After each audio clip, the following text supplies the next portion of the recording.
Well, it's another day out on the road. We're moving about a 45-ton or 45,000-pound bucket truck from Boston to Albany, New York. And we're just coming into Albany, New York, and you can see the boom, the knuckle in the boom. This is not the head or the base. This is the knuckle in between. And you can see that sticking up on the top of the picture on the truck. And it's rained like miserably all day. But the thing that I missed showing you is we just came through a construction zone where they're redoing a bridge. So they split the 4-lane in half, putting the cars to the left, the trucks to the right. And as we come through at 65 miles an hour, they've got the Jersey barriers so that there is less than a half a coat of paint of clearance on each side. And the Jersey barriers are just lined with scrape marks and rubber marks where the trucks and trailers have skidded up and down them. And I miss showing them to you, but I'll catch it to you later because you see it a lot out here on the highway. And this is why I'm telling you to index your vehicle so that you know exactly where the limits of that vehicle are. And then you can drive it just like a video game. You know where your limits are, you know what to avoid. And another quick note that I forgot to tell you, probably the most important thing about picking out a towed, this car that you're going to tow, is the weight of the vehicle. And that little Honda, from a 95 to a 98 Odyssey, right out of the showroom, weighs 3,820 pounds.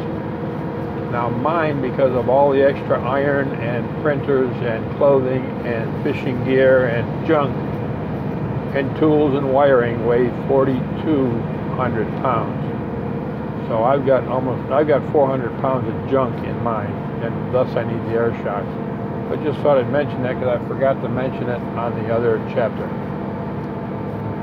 Here we come, like you can see, it's a nasty, cloudy, rainy day.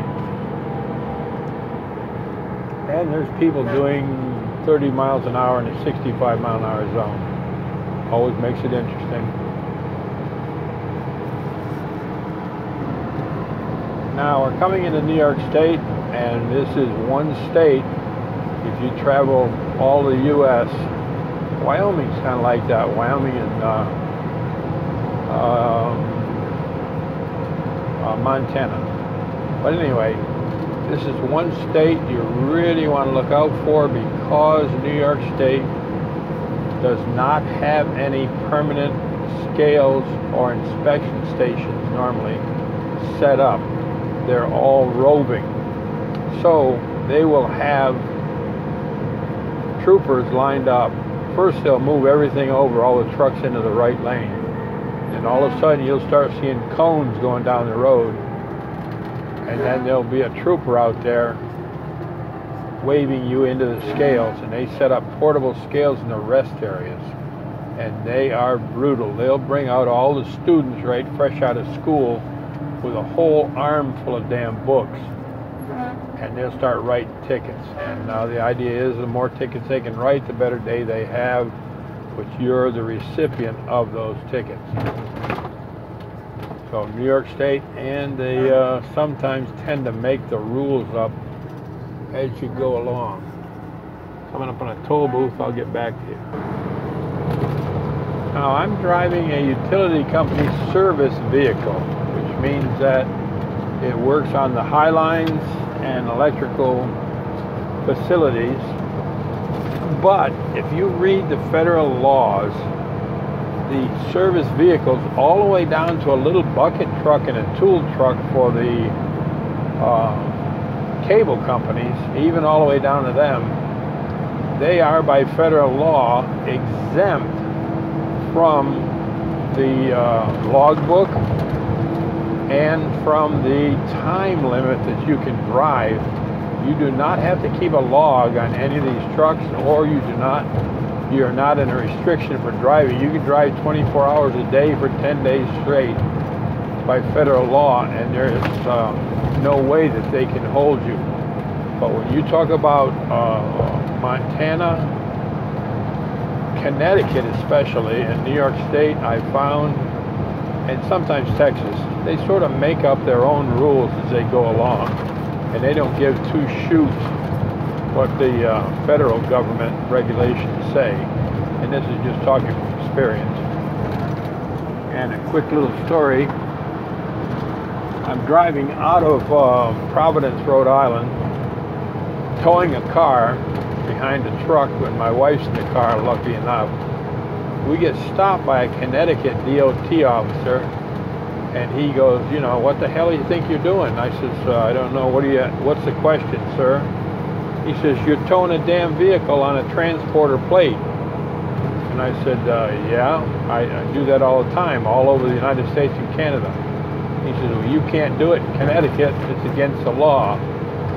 You need to have a driver to escort you.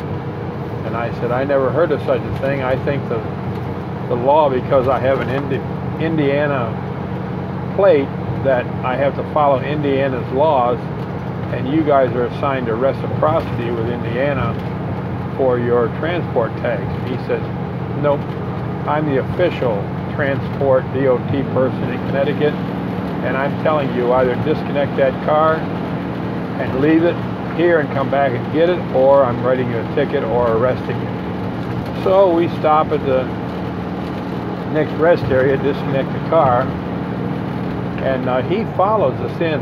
We disconnect the car and grab something to eat and go to the bathroom and kind of wait around.